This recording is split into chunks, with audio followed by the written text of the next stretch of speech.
10:30 বাজে জানাজার টাইম দিছে, 10:30 জানাজা, 10:34 বাজে গেছে, 30:40 বাজে গেছে। কিছু মানুষের এই পরিমাণ অস্থিরতা।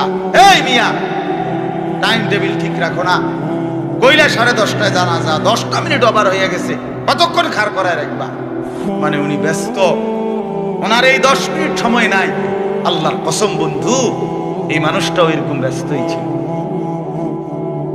যে মানুষটার জানাজা হচ্ছে এখন, যার লাশ এখানে শোয়ানো, এই লোকটাও এমন ব্যস্তই ছিল।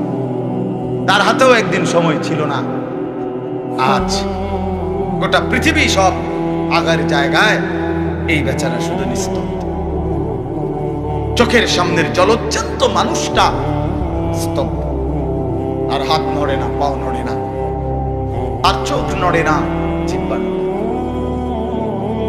এজন্য দুনিয়ার এই ব্যস্ততার ভিতর দিয়ে আমরা যদি মনে করি যে আমি শুধুই দুনিয়া, ভালো মন্দ, লাভ লোকসান, চাওয়া পাওয়া, প্রাপ্তি অপ্রাপ্তি, মনের চাহিদা পূরণ, সবকিছু শুধু দুনিয়া ভাইয়া, বাবা, তো আখিরাত কার জন্য?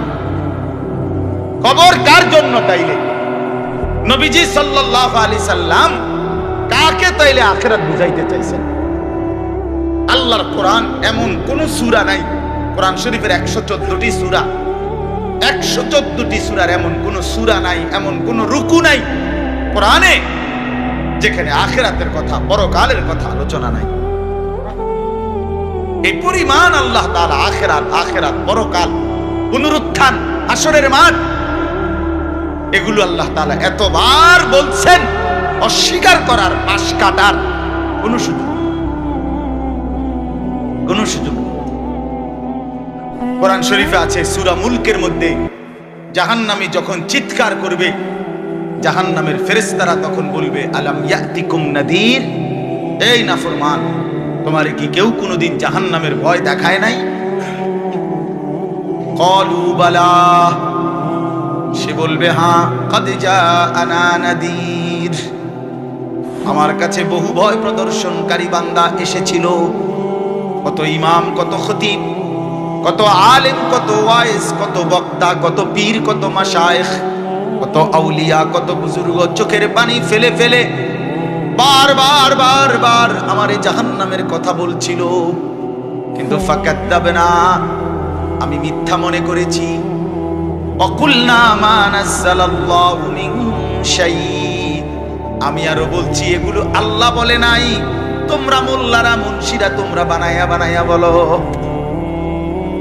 হ্যাঁ, অনেক ব্যর্থমিজ লোক আছে, ও হয়তো না, হুজুররা যত হয় এত না, না ওরা জানে, ওরা আগেও একবার ফিটা খাইয়া আইছে, ওরা একবার ঘুরে আইছে হাসরের মাঠ, ওটা জানে যত হয় এত না। ও কইতে লাগলে সবাই কয়, বাড়াইয়ে কয়, মাইক ফাইলে কে না কয়। এই সমস্ত বিদ্রুপ আলেমদের কথাকে আপনি অবজ্ঞা করলেন। আসলে তো আলেমদের কথা না, কথা যদি হুজুরের কথা হইতো তাইলে না হয় আপনি ফেলে দিতেন, কিন্তু জবানে না হুজুরের কথা, তো সরাসরি আল্লাহ কথা, তো রাসূলুল্লাহর, আল্লাহর, তো সে কথা প্রত্যাখ্যান করলেন কেন? আমরা আমার কথা, আমার ব্যক্তিগত যদি কথা হয় সেটা ফেলে দেন, কথা বোঝেন নাই। কিন্তু উলামায়ে কেরাম আপনাদেরকে নসিহতের মাধ্যমে নিজের ব্যক্তিগত হুজুরদের কথা বলে না, কথা বলেন না কেন? কার কথা বলে? আল্লাহর কথা বলে, রাসূলুল্লাহ সাল্লাল্লাহু আলাইহি সাল্লামের কথা বলে, তো সেটা বাদ দিলেন কেন? সেটা বাদ দিবেন। আমার ব্যক্তিগত কথা তো আপনাদের ধরতে বলি নাই, আমার ব্যক্তিগত কথা বলি, আপনারা দেখি গ্রহণ করেন কিনা বলেন। মনে করেন আমি কুমিল্লা ক্যান্টনমেন্ট থাকি, ময়নামতি সাহেবের বাজার, আমার মাদ্রাসা বাসা ওইখানে। তো আমি কুমিল্লা ক্যান্টনমেন্টে একটা বড় টাওয়ার আছে, গুমতি টাওয়ার। এই গুমতি টাওয়ারের নিচে আন্ডারগ্রাউন্ডে মুদি দোকান এবং তরি তরকারির দোকান। আমি প্রত্যেক দিন ওইখানে তরি তরকারি এবং মুদি যত মাল, এই যে পেঁয়াজ, রসুন, আদা, তেল এগুলো এবং মাছ তরকারি, এগুলো ওই গুমতি টাওয়ার থেকেই সবসময় কিনি। আপনারাও সবাই নিয়ত করেন, ইনশাআল্লাহ এখন থেকে সবাই কুমিল্লা ক্যান্টনমেন্ট গুমতি টাওয়ার থেকেই তরকারি এবং চাল, ডাল, তেল কিনবেন, বলেন ইনশাআল্লাহ। কথা বলেন না, তো তা আপনি কি বলবেন? কি কি হুজুর আপনি পাগল হলেন? আমি কিনতাম আমার আমনের ক্যান্টারম্যান আমি কিনতাম যাবো, আমাকে দেশে কি মাস্টার গাড়ির অভাব পড়ছে নি? ঠিক কিনা বলেন না কেন? তাহলে এইটা না আমার ব্যক্তিগত কথা, কথাটা আমার বুঝছেন নি? এইটারে তো আপনারে মানতে কই নাই আমি তো বলি না আপনারে যে আপনি আমার লগে গিয়ে বাজার করেন। তাহলে আপনি যে বললেন হুজুর এরকম কয়, হুজুরের সব কথা ধরলে চলন যাইতো না বর্তমান জমানায়। আপনারা তো আমার একটা কথাও ধরতে বলি নাই, আপনাকে বলছি আল্লাহর কথা না ধরতে। আপনাকে তো বলেছি ভাইয়া রাসূলুল্লাহ সাল্লাল্লাহু আলাইহি ওয়াসাল্লামের কথা ধরতেন। আল্লাহর কথা ফিরায় দেয় কেমনে? নবীর কথা ফিরায় দেয় বলেন বাবা। মেহেরবানি করে এই জন্য বুঝতে শিখেন, বুঝতে শিখেন। তিনটা জিনিস আমাদের মধ্যে লাজেম থাকা চাই। এক হলো তাওহীদ, দুই হলো রিসালাত, তিন হলো আখিরাত। এই তিন জিনিস ভুলে গেলে মুসলমান হয় না। তাওহীদ ভুলে গেলে অর্থাৎ লা ইলাহা ইল্লাল্লাহ, জীবনের সব ব্যাপারে সব বিষয়ে যা কিছু হচ্ছে যা কিছু ঘটছে আমার জীবনের এই সারা পৃথিবীর কায়নাতের সমস্ত নড়া চড়া প্রত্যেকটা বিন্দু বিসর্গ করছেন শুধুই একজন, তিনি আল্লাহ। তিনি কে? লা ইলাহা ইল্লাল্লাহ, আল্লাহ ছাড়া আর কোনো ইলাহ নাই, দেনেওয়ালা আর কেউ নাই, পালনেওয়ালা আর কেউ নাই। এটা তাওহীদ। আর শাজিমের উপর থেকে সাতবক জমিনের নিচ পর্যন্ত যেটা যেমনে যেভাবে আছে সেটা একজনই পরিচালনা করছেন, তিনি আল্লাহ। এই কথা যত দিলের মধ্যে বসাইতে হবে। দুই নাম্বার রিসালাত। রিসালাত মানে হলো মুহাম্মাদুর রাসূলুল্লাহ সাল্লাল্লাহু আলাইহি সাল্লাম, এই কথা গ্রহণ করা। এই কথা আবার গ্রহণ করার কি? এই কথা গ্রহণ করা হইল মুহাম্মদ আল্লাহর রাসূল, আল্লাহ আমার জন্য উনাকে পাঠাইছেন।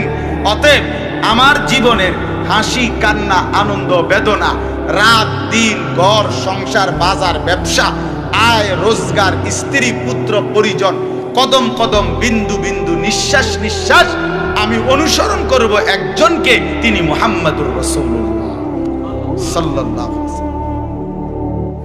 এটারে বলে রিসালাত।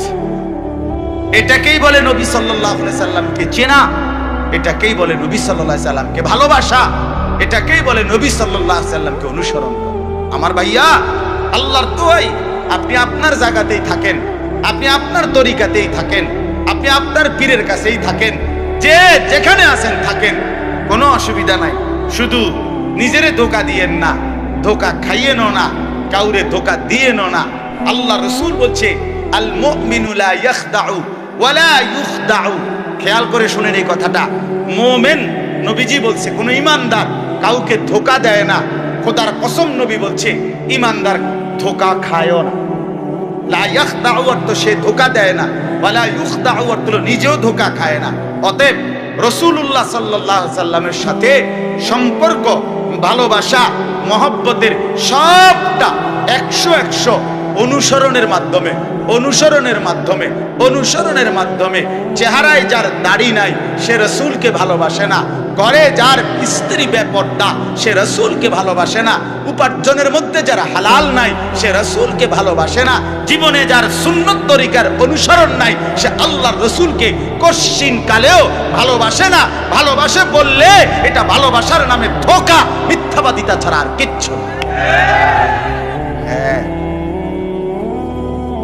হাসরের ময়দানে মার খাইয়েন না, ধরা খাইয়েন না। কথা বুঝছেন না? এখানে গাছ জোর দেখাইয়া হয়তো আমনে চিৎকার দিয়া, হুঙ্কার দিয়া, এই কইয়া সেই কইয়া, খাইয়া দাইয়া, বিরানিয়ে খিচুড়িয়ে মিল্লা পার হইয়া গেলেন আর কি। কিন্তু কবর আখেরাত এত সোজা না। আখেরাত হাসরের মাঠ, মামুর বাড়ি না। হাসরের মাঠ নানার বাড়ি না, আমনের চাচার শ্বশুর বাড়ি না। হাসরের মাঠ সেই মাঠ, ১৬ লক্ষ আম্বিয়া, আদম থেকে মুহাম্মদ সাল্লাল্লাহু আলাইহি সাল্লাম পর্যন্ত সমস্ত নবী রাসূল যে মাঠের ভয়ে আল্লাহর কাছে দিবানিশি কাঁদছেন, সেই মাঠের নাম হাসরের মাঠ। সব নবী, সব নবী আল্লাহর কাছে হাসরের মাঠের ব্যাপারে দোয়া করছে। আমাদের নবী সাল্লাল্লাহু আলাইহি সাল্লাম পর্যন্ত যার কোনো গুনাহ নাই, যিনি নিষ্পাপ, সেই নবীজি পর্যন্ত 5 ওয়াক্ত নামাজের পরে সব আলেমদেরকে জিজ্ঞাসা করেন, নবীজি নিয়মিত 5 ওয়াক্ত নামাজের পরে দোয়া করতেন, আল্লাহুম্মা হাসিবনি হিসাবান ইয়াসীরা। আল্লাহ, হাসরের মাঠে আমার ভয় লাগে, আমি মুহাম্মদের, আপনার বন্ধুর হাসরের মাঠের হিসাব সহজ করে দিয়ে। নিজের ব্যাপারে বলছি। এই জন্য বাপ রাগ হইয়েন না। 1 নম্বর তাওহীদ, কলিজার ভিতরে ঈমান মজবুত করতে হবে। 2 নম্বরে রিসালাত, জিন্দেগীর মধ্যে রাসূলুল্লাহ সাল্লাল্লাহু আলাইহি সাল্লামের অনুসরণ নিশ্চিত করতে হবে। নিশ্চিত করতে হবে। কেন মিসওয়াক করেন না? আপনি জানেন নবীজি মিসওয়াক করতেন, এই জন্য করেন। কেন দস্তরখান বিছায়া খানা খান না? আপনি জানেন, শুনছেন যে নবীজি সাল্লাল্লাহু আলাইহি সাল্লাম দস্তরখান বিছায়া সমান জায়গায় খানা খাইতেন, এই জন্য আপনি ইচ্ছা করে এটা বিছান না। কারণ আপনার কলিজার ভিতরে সিদ্ধান্ত, আমি মুহাম্মদুর রাসূলুল্লাহ সাল্লাল্লাহু আলাইহি সাল্লামের বিরোধিতা করি। কেন আপনি দাড়ি কাটেন? কারণ আপনি শুনছেন নবীজি দাড়ি লম্বা করতে বলছে, এই জন্য আপনি এটা বুঝাইলেন। রাসূলুল্লাহ সাল্লাল্লাহু আলাইহি সাল্লাম আপনি কইছেন, আচ্ছা আমরে দেখাবো, আমরে দেখান। আপনি জানেন, হ্যাঁ, আপনার বাম পাও দিয়ে ঢুকতে বাথরুমে, টয়লেটে মনে থাকে না। কেন মনে থাকে না? আপনি জানেন না এটা নবীজি বলছে। কথা বলেন না, নাকি ওই কাউমি মাদ্রাসার হুজুররা কইছে? কথা বলেন না। মিসওয়াক এটা রাসূলুল্লাহ সাল্লাল্লাহু আলাইহি সাল্লামের সুন্নাত না কওমি আলেমদের সুন্নাত? কথা বলেন না আপনারা। তো এটা করেন না কেন? কারে ওহাবি বলেন? কারে গালি দেন? কেন গালি দেন? কি বুঝে গালি দিলেন? কেন বললেন? বলেন, কি অপরাধের কারণে আমি রাসূলের দুশমন হব? কেন? আমি মিসওয়াক করি এই অপরাধের কারণে না? কথা বলেন না কেন? আমি দাড়ি রাখছি দেখে এই অপরাধের কারণে? কোন আমার স্ত্রী পর্দানশীল, আমার মেয়ে পর্দা করে, আমার ঘরে টেলিভিশন নাই, আমার রোজগারের মধ্যে আমি হারাম করার চেষ্টা করি না, তো সব ক্ষেত্রে রাসূলুল্লাহ সাল্লাল্লাহু আলাইহি সাল্লামের সুন্নাতের উপরে চলার চেষ্টা করলাম, তা আমি রাসূলের দুশমন কেন হলাম? আমি বুঝাইলাম, আমি বলতে মানে আপনি যে কোনো একজন আলেমে দ্বীনকে আপনি কেন নবীর দুশমন বলবেন? এত বড় জুলুম কেন করেন? এত বড় কেন জুলুম করেন বাবা? চা দোকানে বসে একজন আলেমের বদনাম করলেন, আপনি আন্দাজ করলেন একজন আলেমের ইলমের কদর কত? আমরা কিতাবে স্পষ্ট পড়ছি, সারা পৃথিবীর ইমানদারের সমস্ত বন্দিগি আর আল্লাহর রাস্তায় জিহাদ, এই দুইটার পার্থক্য কতদূর? সারা পৃথিবীর ইমানদারের সমস্ত ইবাদত, একটি সমুদ্রের মধ্যে যদি কেউ আঙ্গুল দেয়, আঙ্গুল চুবায়, তো আঙ্গুলের অগ্রভাগে পানি লাগবে যে দূর, এতে করে সমুদ্রের ঢেউ তো বন্ধ হয়ে যাবে, ঠিক না? নৌকা চলা বন্ধ হয়ে যাবে না? সমুদ্র টের পাবে কিছু? কিতাবে স্পষ্ট আছে, একজন ইমানদারের সমস্ত মুমিনের সব ইবাদত একত্র করিলে এইটার মর্যাদা হলো আঙ্গুলের অগ্রভাগের পানি। আর আল্লাহর রাস্তার জিহাদ ফি সাবিলিল্লাহ, জীবন দেওয়া, জিহাদ করা, এটা সমুদ্রের বাকি পানি। এরপরে লিখছে যে সমস্ত ইবাদত এবং আল্লাহর রাস্তার যুদ্ধ, এইটাও এবার একসাথ করেন। এই সবটা এবার ইবাদত এবং কি জিহাদ সবটা একত্র করিলে আঙ্গুলের অগ্রভাগের পানি, খোদার কসম, আল্লাহর কসম, ইলম, কোরআন সুন্নাহর ইলম, এইটা সমুদ্রের বাকি পানি। বিশ্বাস করি। এবার বলেন, এক আলেমে দ্বীনের কদর কত? আমি কারে টিটকারি করি? কারে? ওটা আপনার মসজিদের ইমাম ৬০০০ টাকা বেতন দেখে আপনার চোখে লাগছে না?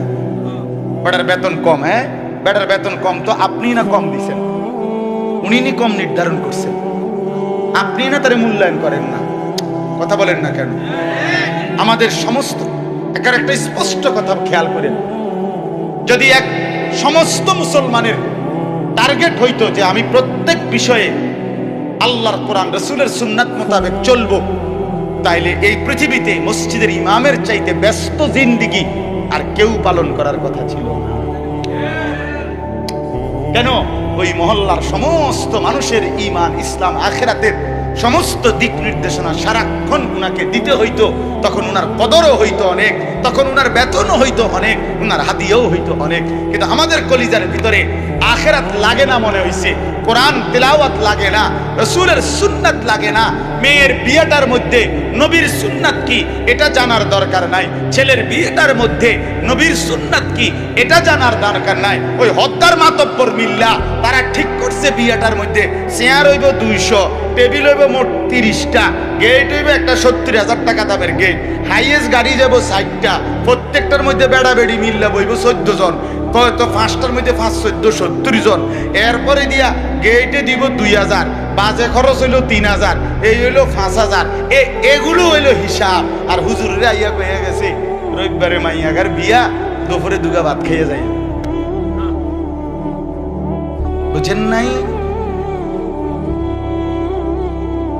কিন্তু যদি সে জানতো যে রাসূলুল্লাহ সাল্লাল্লাহু আলাইহি সাল্লামের 4টা মেয়ে নবী বিয়ে দিছেন, আমি সেভাবে রাসূলের মেয়ে যেভাবে বিয়ে দিছেন আমি আমার কন্যাকে সেভাবে বিয়ে দেব, তাইলে তো ইমাম সাহেবের কাছে উনি আগে আসতো। ঠিক কিনা বলেন? ওই যে ওনার তো এটা দরকার নেই।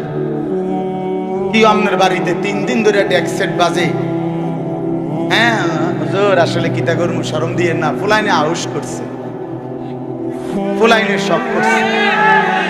হায় রে আল্লাহ, হায় মুসলমান, এইভাবে রাসূলুল্লাহ সাল্লাল্লাহু আলাইহি সাল্লামের হুকুমকে, সুন্নাতকে গলা টিপে হত্যা করলেন। নবীজি নিজে বলছে না, আপনারা কতবার শুনছেন, নবীজি বলছে বিয়ে আমি রাসূলের সুন্নাত, বলছে কিনা বলেন? আবার বলেন বলছে কিনা?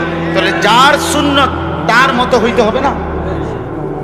তো রাসূলুল্লাহ সাল্লাল্লাহু আলাইহি সাল্লামের সুন্নাত বিয়ে, তো বিয়ে নবীজি সাল্লাল্লাহু আলাইহি সাল্লাম বিয়ের মধ্যে গায়ে হলুদ, ডেক সেট, এই লম্বা গেট আর গাড়ির মধ্যে ফুল, এই সব। আমি অনেক সময় অনেকের জিজ্ঞাসা করছি যে ভাই বিয়ে কার, বিয়ে কার? বলছে ওনা। আমি কই ফুল দিয়ে লাগাইছেন কার? বিয়ে তো প্রাইভেট কারে করানো উচিত। বেকুব যদি পুরা তার সিরা হয়, এই মাতাল হওয়ার কারণে একমাত্র তার সিরা দেখা প্রাইভেট কারের মধ্যে কি লাগাইছে। কিরে বেটা বিয়ে হইলো এইতে ফুল লাগাইলো কোথায়? প্রাইভেট কারে। পাগল কারে কয়? এই পাগলের বাতরাম দেখে। বলেন আপনারা, চাচা আপনারা বলেন, এটা বিবেক নিয়ে কথা। কি বিয়ে করে এতে ফুল লাগায় প্রাইভেট কারের? বলদ দিয়ে আমনে, এর থেকে বড় বলদ আর কি? আস্তাগফিরুল্লাহ, কি পরিমাণ বোকা আমরা। 10,000 টাকা কোথায় লাগাইলেন? 10,000 টাকা এই ফুলগুলো লাগাইতে গিয়ে 5,000 টাকা, 7,000 টাকা, 10,000 টাকা কোথায় দিলেন? 10,000 টাকা পেলে একজন এতিম সন্তান 1 বছর পড়ালেখা করতে পারত। 10,000 টাকা পেলে একজন বিধবা নারী হয়তো তার 2 মাসের চাল ডাল কিনতে পারত। আর আপনি বিয়ের গাড়িটা সাজায় নিয়ে গেলেন, মেয়ের বাড়িতে দাঁড়াইতে দেরি, ফাওড়া দিতে দেরি, গাড়িটা থামতে দেরি, ছেলেগুলোরে নামাইলে জামাইরে নামাই নিতে নিতে পরবর্তী সর্বোচ্চ 5টা মিনিটের ভিতরে আইসা দেখবেন একটা ফুলও গাড়িতে নাই। এত বড় বেউকুফ যেটা আমার 5টা মিনিট টিকলো না, আমি কার জন্য সাজাই? কার জন্য সাজাই? এজন্য বাবা 1 নাম্বার বললাম আল্লাহর প্রতি তাওহীদ, আর 2 নাম্বার হলো পুরা জিন্দেগি রাসূলুল্লাহ সাল্লাল্লাহু আলাইহি সাল্লামকে অনুসরণ করা। 3 নাম্বার হলো আখিরাত। সবকিছুর ক্ষেত্রে ফিকির করবেন। আপনি আমি সবাই মৃত্যুর মাধ্যমে আখিরাতের দিকে যেতে হবে। কিসের দিকে? হ্যাঁ, মৃত্যু মানে শেষ না, মৃত্যু মানে সমাপ্তি না, মৃত্যু মানে শেষ না বাবা। মৃত্যু মানে আখিরাত, পরকালের জিন্দেগি, পরবর্তী অধ্যায়, নতুন অধ্যায়ের শুরু, নতুন অধ্যায়ের শুরু। এই জন্য আখিরাতকে ভুললে জীবনের কোনো অর্থ থাকে না। আখিরাতকে ভুললে মানুষ আর মানুষ থাকে না।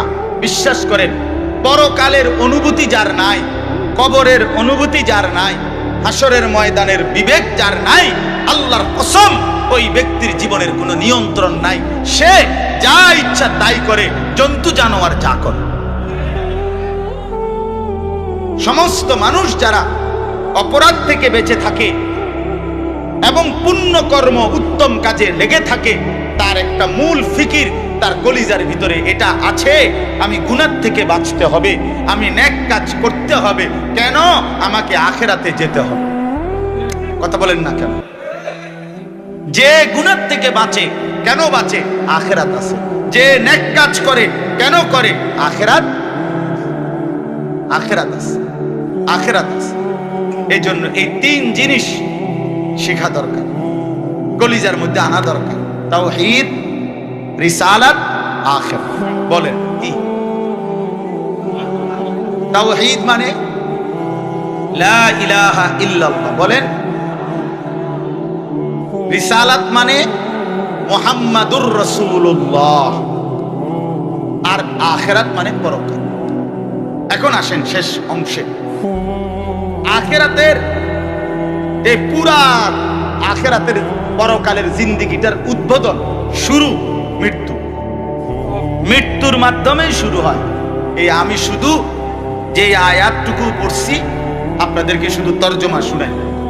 আল্লাহ তাআলা বলেন, দুনিয়ার জীবনে, এই অল্প একটু আর দুনিয়ার জীবনে যেই মানুষটা আল্লাহর নাফরমানি, অবাধ্যতা, রাসূলের বিরোধিতা, কোরআন সুন্নাহর বিরোধিতা, আল্লাহর হুকুমের বিরোধিতা করে কাফের, মুশরিক, বেঈমান, নাফরমান, পাপী হয়ে জিন্দেগিটা কাটাইছে, আল্লাহ তাআলা বলেন তার আখিরাত যে কঠিন হবে এটার প্রথম প্রমাণ হলো তার মৃত্যুর মুখে গিয়া আজরাইল, মালাকুল মউত যখন আসবে, আল্লাহর কসম আল্লাহ বলেন তার মৃত্যুর যন্ত্রণাটা হবে অত্যন্ত ভয়ানক।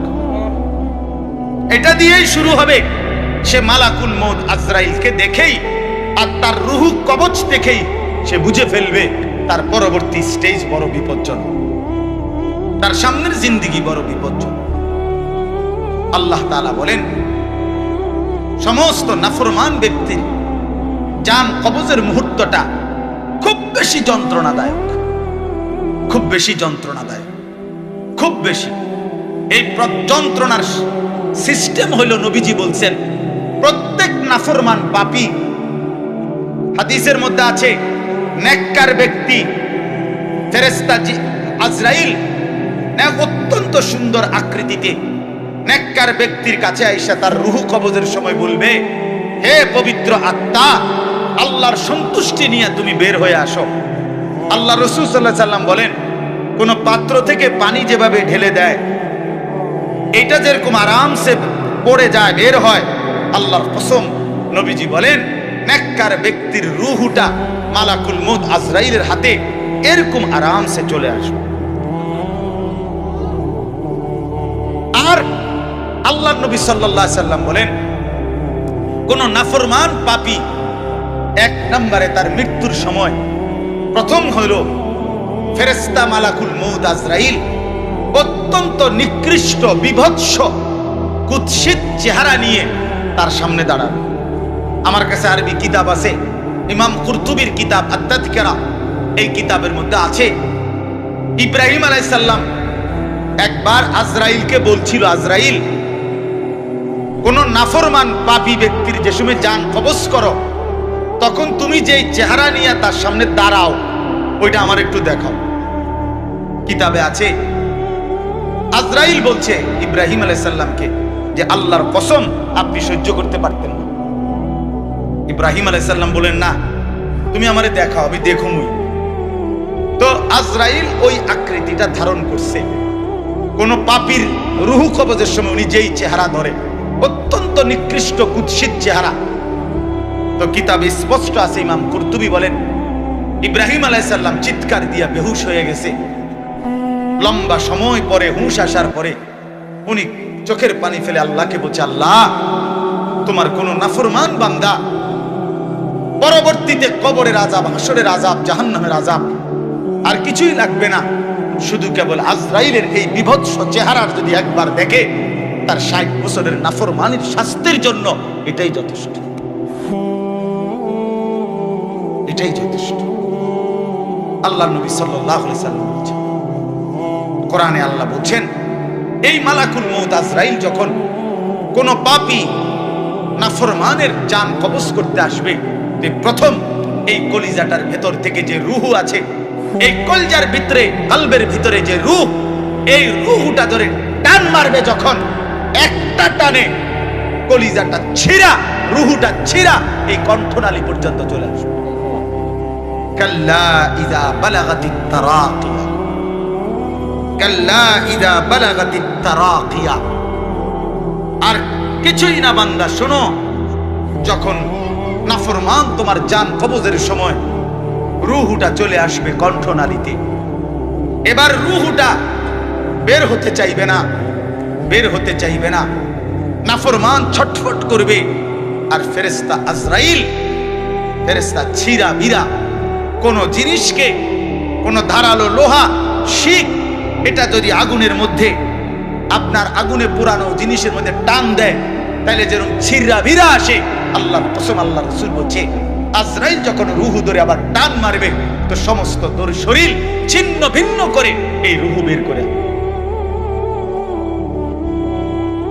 ওয়াকিলা মান রাক, আল্লাহ বলে আশপাশের মানুষগুলো তখন বলবে, ওই লোকের ছটফটানি দেখা, হায়, তাকে বাঁচাবার জন্য কোন ওজা ডাকো, বৈদ্য ডাকো, ডাক্তার ডাকো, কবিরাজ ডাকো, কে আছো তাকে চিকিৎসা করবে, ডাকো না, আনো না, অত ভীষণ ছটফট করছে। আল্লাহ বলেন, ওয়ান্না আন্নাহুল ফিরাক, কিন্তু ওই নাফরমান বুঝে ফেলবে আজ আর তাকে কেউ ফিরাইতে পারবে না, তাকে দুনিয়া থেকে বিচ্ছিন্ন হতেই হবে, তাকে চলে যেতেই হবে। বন্ধু আমার, বাপ আমার, একটা জরুরি কথা আপনারা বয়স্ক লোকেদেরকে বলি। রাসূলুল্লাহ সাল্লাল্লাহু আলাইহি সাল্লাম বলেছেন, আমার এই কথাটা খেয়াল করেন, নবীজি বলছেন, ইন্নাল্লাহা ইয়াকবালু তাওবাতাল আবদ মা লাম ইউগাররির। বান্দা যখন আজরাইলকে দেখে, তখন তার রূহে, তার শরীরের মধ্যে গড়গড়া শুরু হয়, মৃত্যুর গড়গড়া শুরু হয়। আল্লাহ রাসূল বলছেন, তখন আর আল্লাহ তাআলা কারো কোনো তওবা কবুল করে, তওবা কবুল করে। ওয়ালাইসাতিত তাওবাতু লিল্লাযিনা ইয়ামালুনাস সাইয়্যাত হাত্তা ইযা জাআ আহাদাহুমুল মাউত ক্বালা ইন্নী তুবতুল আন। আল্লাহ বলেন, যে মৃত্যু পর্যন্ত নাফরমানি করে গেছে, যখন মৃত্যুর মুখে আজরাইল আসছে, এখন বলতেছে, আল্লাহ আমি তওবা করলাম। আল্লাহ বলেন, ওয়ালাইসাতিত তাওবা, এমন তওবা আমি আল্লাহ গ্রহণ করব না। আমরা অনেক সময় 90 বছরের বুড়া, 70 বছরের বুড়া মিয়া, একদম লম্বা হইয়া, সোজা হইয়া গেছে, এবার একদম টাইনতে আছে লম্বা কইরা, এই সময়ে গিয়া 200 টাকা হাদিয়া দিয়া হুজুর আনছে, হুজুর তওবাটা ফরাইয়া দেন, আব্বারে ব্যস্তটা বুঝ করে দেন, ধরেন এই 200 টাকা রাখেন। কি তওবা করাবে হুজুর? এখন ওনার কোন ইহসাস, অনুভূতি আছে? কথা বলেন না কেন? উনি জানে কিছু কি বলতেছে, কি তওবা করাইলেন? কিসের তওবা? কিসের তওবা এটা? কিসের তওবা? গুনাহ করলেন আপনি, আপনার ফরাম বুঝি আমি, হ্যাঁ, আপনার গুনাহ আপনি না জানেন। এজন্য আল্লাহ কোরআনে বলছেন, ওয়াল্লাযীনা ইযা ফাআলু ফাহিশাতান আও যালামু আনফুসাহুম যাকারুল্লাহ। আল্লাহ বলে, বান্দা শোনো, জীবনভর যদি গুনাহ করো, নাফরমানি করো, জুলুম করো, নাফরমানি করো, কিন্তু আমার যেই বান্দা গুনাহ করবে অথবা নাফরমানি, অশ্লীলতা, বেহায়াপনা করে, আল্লাহ বলেন যদি সাথে সাথে আমি আল্লাহকে মনে করে, অতঃপর ফাস্তাগফারু লিযুনুবিহিম, আমি আল্লাহর কাছে নিজের গুনাহের জন্য মাফ চাই। ওয়া মান ইয়াগফিরুয যুনুবা ইল্লাল্লাহ, বুঝে শুনে দিল থেকে বলে, আল্লাহ আপনি মাফ না করলে মাফ করবে কে? ওয়ালাম ইউসিররু আলা মা ফাআলু ওয়া হুম ইয়ালামুন, আর আল্লাহকে বলে, আল্লাহ এই গুনাহ আমি ছেড়ে দিলাম, ওয়া হুম ইয়ালামুন, জেনে বুঝে এমন নাফরমানি আর করব না, মাফ করে দেন। খোদার কসম, আল্লাহ বলেন, বুঝে শুনে আমার বান্দা যদি গুনাহ ছেড়ে দিয়ে আর করবে না, ওয়াদা দিয়ে আমি আল্লাহর কাছে চোখের পানি ফেলে মাফ চাই। এবার গুনাহ যদি আসমান পরিমাণও হয়, আমি আল্লাহ ওয়াদা করলাম বিনিময়ে পুরা মাগফিরাত দিয়ে দেব। উলাইকা জাযাউহুম মাগফিরাতুম মির রাব্বিহিম, পুরা মাফ। তো শর্ত হইল বান্দা আর করবা না, ওয়াদা দিতে হবে, গুনাহগুলো ছেড়ে দিতে হবে। আমনের কলজার ভিতরে হইল আমনে কোনো সুদের দিয়া ছাড়তেন না, আমনে কোনো বিড়িগানা ছাড়তেন না, আমনে কোনো সাদওয়ানের টেলিভিশন সাউন্ড বন্ধ করতেন না, আমনে হুজুরের লগে যে ডোলেন আস্তাগফিরুল্লাহ রাব্বি, আমনে কীর্তন লরেন, আমনের পকেটে দে বিড়ি, আমনের লেগে যে সাদওয়ানে টেলিভিশন লইয়া বইয়া রইছে দোকানদার, আমনে লরেন কীর্তন, কির তওবা করেন কার কাছে? আল্লাহ বোঝে না? কথা বলে না? হ্যাঁ, আল্লাহ জানে না?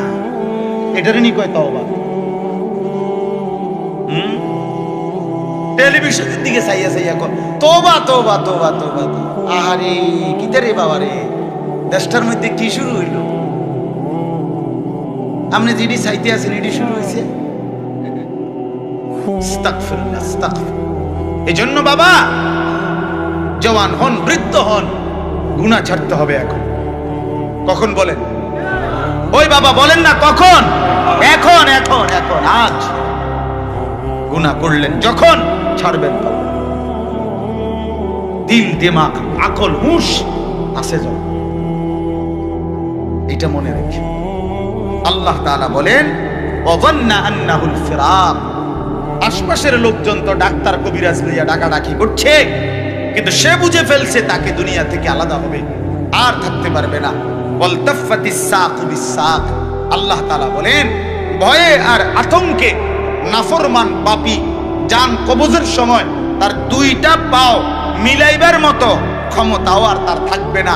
পায়ের দুইটা গোছা গোড়ালি এইটা পর্যন্ত কুদুর লাগানো অথবা সরানো এই ক্ষমতাটাও থাকবে না।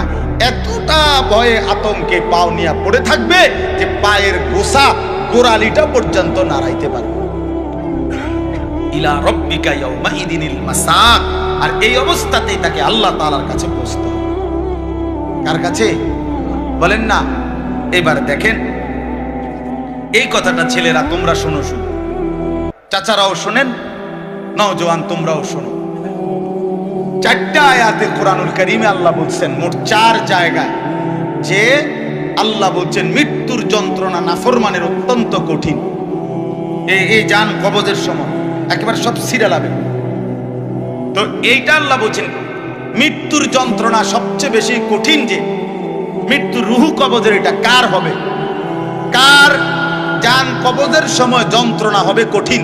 আল্লাহ বলছেন ফালা সাদ্দাকা ওয়ালা ইলা রাব্বিকা ইয়াউমাইদিনিল মাসাক ফালা সাদ্দাকা ওয়ালা সাল্লা। কেন মৃত্যু যন্ত্রণা হচ্ছে, কেন তার রুহুটা ছিঁড়াবিড়া নিতেছে? আল্লাহ বলেন কারণ হলো আমার এই নাফরমান বান্দা 1 নম্বরে আমি আল্লাহর কথায় বিশ্বাস করে নাই, 2 নম্বরে ওয়ালা সাল্লা 5 ওয়াক্ত নামাজ আদায় করে। এই জন্য আমি আল্লাহর কসম দিয়ে হাত জোর করে বলি, ভাইয়া আমার, বন্ধু আমার, ছেলেরা আমার, তোমরা যারা নামাজ পড়ো না, আল্লাহর কসম কবর, হাসর, আখিরাত, মিজান তো কষ্ট হবেই, মৃত্যুর মুখে তোমাদের রুহু কবজের সময়ও ভীষণ কষ্ট, কষ্ট পাইবা। খুব বেশি দিন না। ফালা সাদ্দাকা ওয়ালা সাল্লা ওয়ালাকিন কাযাবা ওয়া তাওয়াল্লা।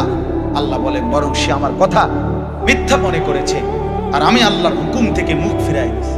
আমি বলি ডাকি এদিকে, সে যায় ওদিকে। আজান হয় মসজিদে, নাফরমান যায় বাজারে। মসজিদে জামাত চলে, নাফরমান চা দোকানে বসে বসে গল্প মারে। ওয়ালাকিন কাযাবা ওয়া তাওয়াল্লা। এরপরে আরো সাংঘাতিক কথা বলছে আল্লাহ, সুম্মা যাহাবা ইলা আহলিহি ইয়াতামাত্তা। আল্লাহ বলেন আমারে তো বিশ্বাস করে নাই, নামাজ পড়ে নাই, আমি আল্লাহর হুকুম থেকে মুখ ফিরায় নিছে, অথচ বউ বাচ্চা সংসারের মধ্যে গর্ব আর অহংকারের মধ্যে চলাফেরা করছে। অর্থাৎ এই যে নামাজ পড়ে নাই, হালাল খায় নাই, এইটা নিয়ে একটু লজ্জিত বিব্রত অনুভূতিটুকুও নাই, বরং বউ বাচ্চার মাঝে ফুর্তি করছে। বাবা বাবা।